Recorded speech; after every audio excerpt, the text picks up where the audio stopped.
Australia is removing shark nets from 51 popular beaches, and let's be honest, these nets have been about as effective as using a fly swatter to stop a runaway train. For decades, people have assumed these nets were a protective force field, keeping them safe from hungry sharks.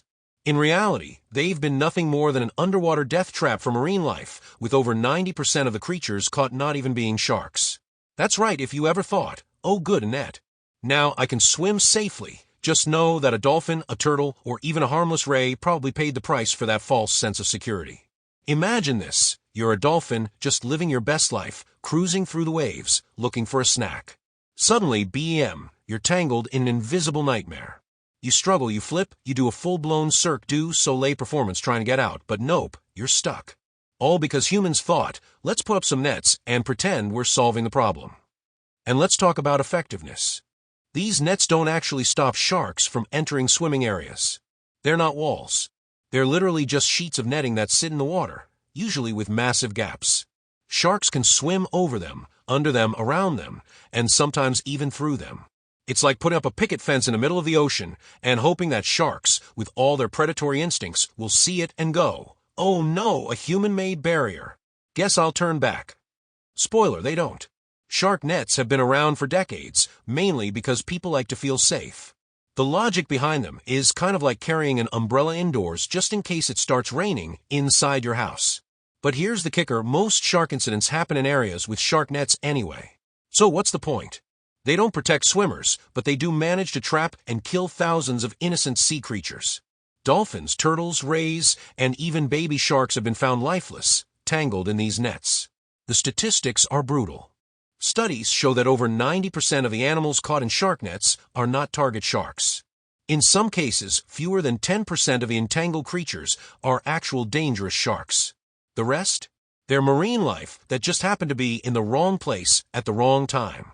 It's like setting a mousetrap and accidentally catching your neighbor's cat, a pigeon, and a random possum, all while the mouse just strolls on by.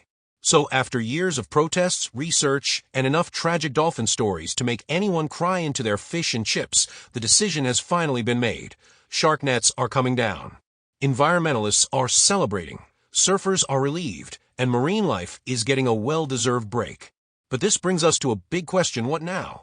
Without shark nets, are we just letting the sharks roam free like it's a buffet? Well, no. Scientists have already been working on better, smarter, non-lethal ways to minimize shark encounters. These include drone surveillance, smart drumlines, and personal shark deterrents, all of which work better than nets without turning the ocean into an accidental seafood graveyard. Drones are being used to spot sharks in real time. If a shark gets too close, alerts are sent out instantly, warning swimmers and surfers to get out of the water. Smart drumlines are another cool tech innovation. Unlike traditional drumlines that kill sharks, these use baited hooks to catch them temporarily before tagging and relocating them further offshore. This means sharks are monitored instead of slaughtered, keeping both humans and marine life safer.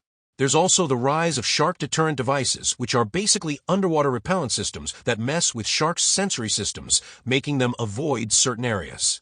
It's like putting out a really bad smell at a party, so no one stands too close to you, except it's in the ocean, and it's for sharks.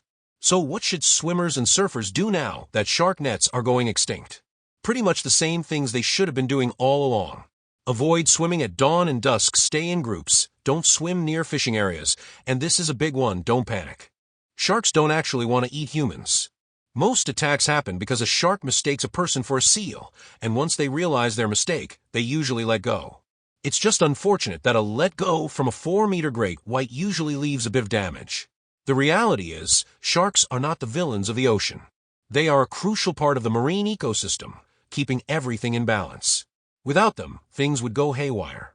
If anything, we should be worried about humans. We're the ones causing the real damage with pollution, overfishing, and, well, putting up useless nets that kill everything except the actual problem.